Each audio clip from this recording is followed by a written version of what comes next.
Jujutsu Kaisen has now come to an end, and as a fan, it is disappointing to see a series like this end so abruptly, because I saw how much potential this story had. I'm not bashing the series at all. There's plenty of good points to talk about regarding the story, and I will make a detailed video explaining all the good features in this story. But I feel Jujutsu Kaisen is a story that didn't live up to its full potential. I feel it could have been an even bigger juggernaut than it became. Gege managed to create hype with the anticipation of the Gojo vs Sukuna fight, as well as seeing Master Tengen merge with the people of Japan to create Monster Tengen. These were the two big hype factors driving the story, and the hype making us fans salivate for more. And there was more. We have at least 8 plot points in the story that could have potentially grew into massive story arcs, adding depth to the world building and the lore of Jujutsu Kaisen. And I'm here today to talk about the 8 plot points Gege missed or failed to elaborate to maximize the potential of the story. Let's start off with the biggest plot point, the Hyen Era flashback,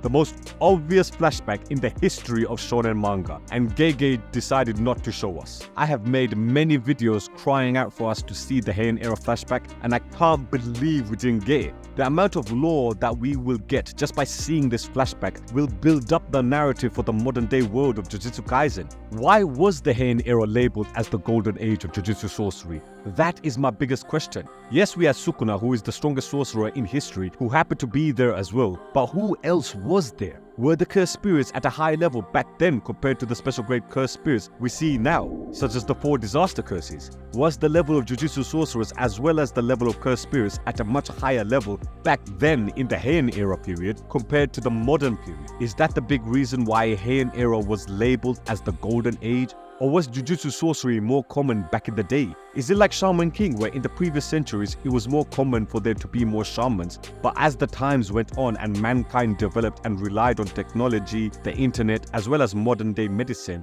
as shamans were used to also help out the sick. But now in the modern era, being a shaman was a thing of the past as we see less shamans around. Is that what it is with the world of Jujutsu Kaisen? Do we now have less Jujutsu sorcerers who are now at a weaker level compared to their Hyen Era counterparts? And of course, Sukuna himself. He was the king of all curses in this period, so was he the king and ruler of the world at this time? And who defeated him at this period in time? Since this was the golden age of sorcery, surely there are many fighters who are at a special grade sorcerer level, so who was the sorcerer or sorcerers to defeat Sukuna? I don't want to go on and on about it, but since the Gojo past arc, which was essentially a Gojo flashback that turned into an arc, we could have easily had the Hyen Era flashback as an entire arc, which I genuinely wouldn't have minded seeing, but who knows, we might get a spin-off about it, so you never know. Now, the next plot point, which is a minor one, but still would have loved to see get elaborated, is the cursed corpse. There was a moral dilemma between Principal Yaga and Panda, with Principal Yaga feeling guilty of creating Panda, as Panda ended up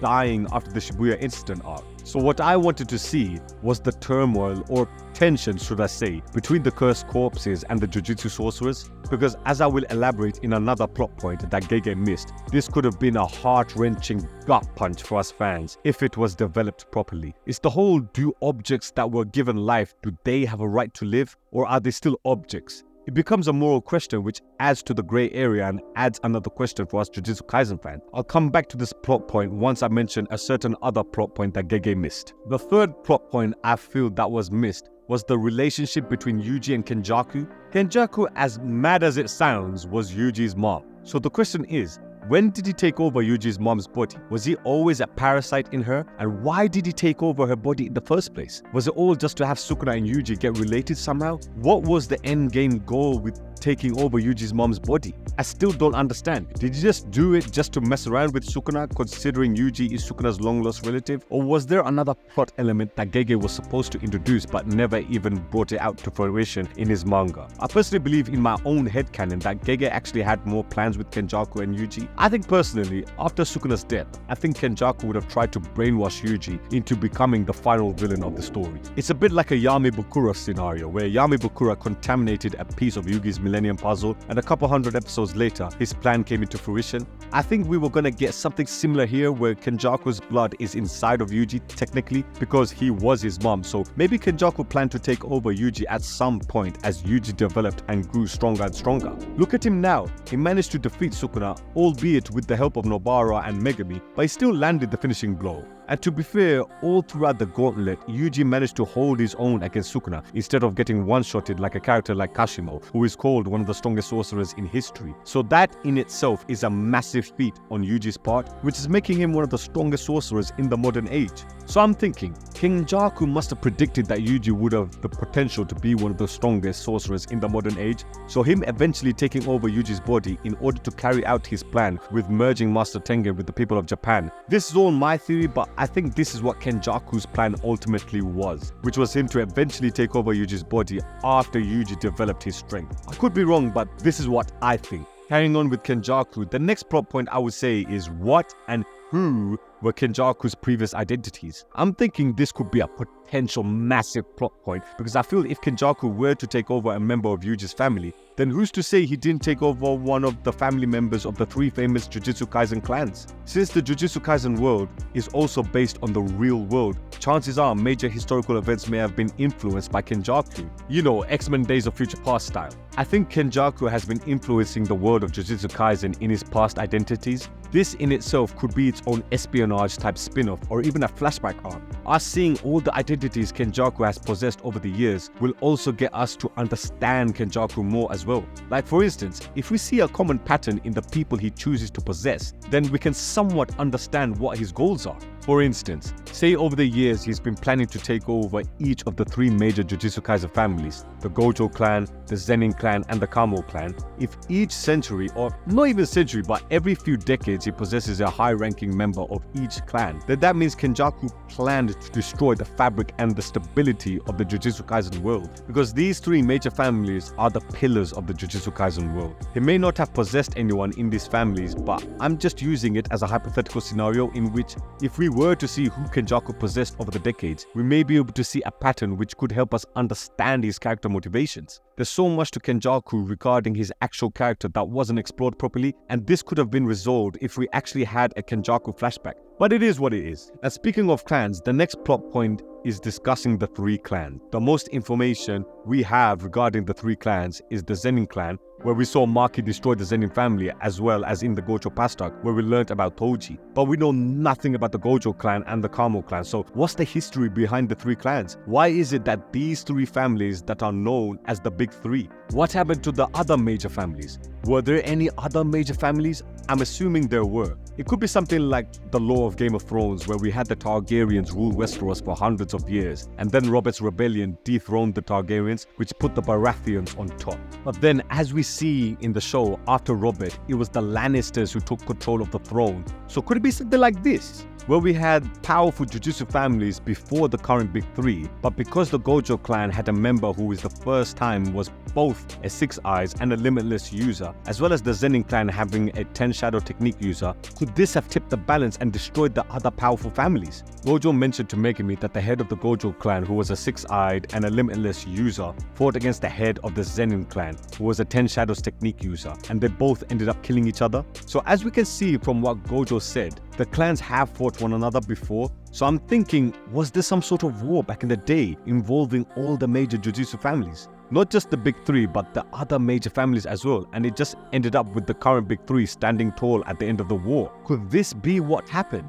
And this goes back to Kenjaku, with Kenjaku's ability to take over people. Did he start or take part in starting the war between the families? Like the head of the Gojo and Zenin clan, that battle that Gojo talked about with Megumi, did Kenjaku have something to do with that? I'm certain that there were more powerful Jujutsu families. Look at Yuji. He literally came out of nowhere. Yes, Kenjaku was his mom, but still Yuji came out of nowhere. And even Sukuna. I don't remember anywhere in the manga where it was stated that Sukuna was born out of one of the Big 3 families. So if Sukuna were to have a family, then automatically his family would be the strongest because he is the strongest, and you would assume his offspring would be overpowered as well. Look at Yuji. He is a long-lost relative of Sukuna, and look how overpowered he is. His natural strength is beyond human, so you can imagine Sukuna's direct offspring. So in my opinion, there must have been other strong families out there, but I think either a war broke out and the current Big 3 were the ones who remained standing, or the current Big 3 colluded and did some major politics in order to get rid of the other family. Either way, if we saw this flashback, I think it would have hyped up the fight between Gojo and Sukuna even more, because essentially they are the modern heads of the Gojo and Zenin clans, so that history behind this fight as well as the hype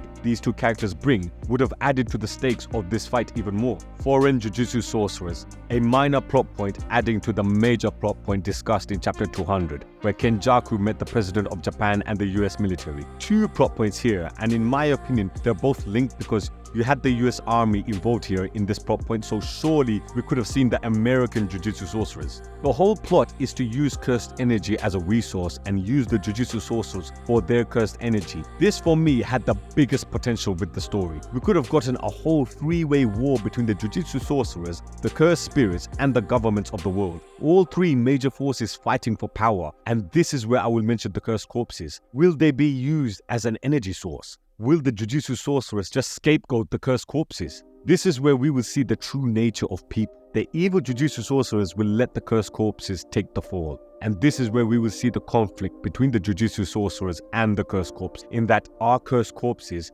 just as much as Jujutsu sorcerers as the humans who wield the power of cursed energy. Just because the cursed corpses were not living beings to begin with, does that mean now that the government can use them for their cursed energy? There's so much to unpack in this plot point. I feel Gege had a massive opportunity here to engulf the world of Jujutsu Kaisen into a massive endgame level war. That's what I was thinking was going to happen. I would have thought that the US military would invade Japan to capture the Jujutsu sorcerers of Japan, as they are known as the strongest. So then the American sorcerers, hearing this, as well as the power of social media, all the other Jujutsu sorcerers from all of the globe will intervene and support the Japanese Jujutsu sorcerers, as we saw Kenjaku with his army of cursed spirits was also on the side of the US army. All the sorcerers teaming up would have made the military back off and retreat, which will then make them come back for more as they saw the power of the cursed energy from the Jujutsu sorcerers. And of course, you still have the cursed spirits running around, so it's like three big factions fighting it out to preserve the world. You have the cursed spirits like Jogo, who believe that they are the real humans. You have the Jujutsu sorcerers who want to protect the world from the cursed spirits, and you have the governments of the world wanting to use cursed energy as a form of resource. So who really are the bad guys here?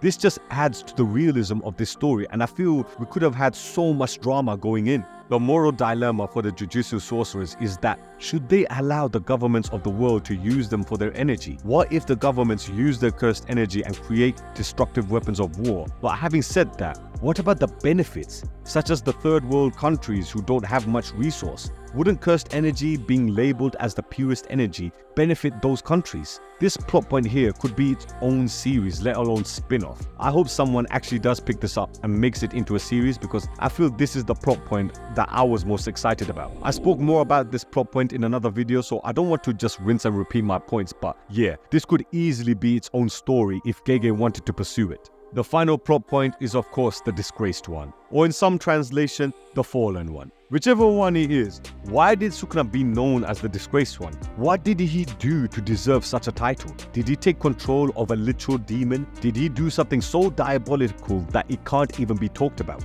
We know he is easily capable and is happy to do mass murder, so that's without question, but what exactly did he do to earn that title? And why did he do such a thing to earn that title? I'm assuming it has nothing to do with his domain expansion. The fact that he can summon Malevolent Shrine without a barrier, which is unheard of in the world of Jujutsu Kaisen. He must have done some sort of dark evil binding vow to do it.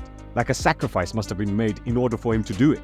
We have seen in the Gauntlet that he has done a lot of binding vows over the years, including one in order for him to use Fuga, the fire arrow we saw in the Shibuya incident arc against Jogo, or even the bath he took in order to bury Megumi in darkness. Sukuna, as we have seen, does tend to get involved with dark demonic rituals, so I'm assuming he must have done something so evil and demonic, which is why he is labeled as the Disgraced one, which could have something to do with him being known as the King of all curses, as well as having a domain expansion without a barrier. Again guys, this is all your tribal chiefs headcanon. I'm just having fun with these plot points and the potential theories that could have happened if these plot points were developed. So guys, I want you lot to have fun as well. Which plot point do you feel Gege should have developed more? And are there any more plot points you feel that I have missed? Let me know in the comments down below. And of course, don't forget to subscribe to the Shaman Tribe.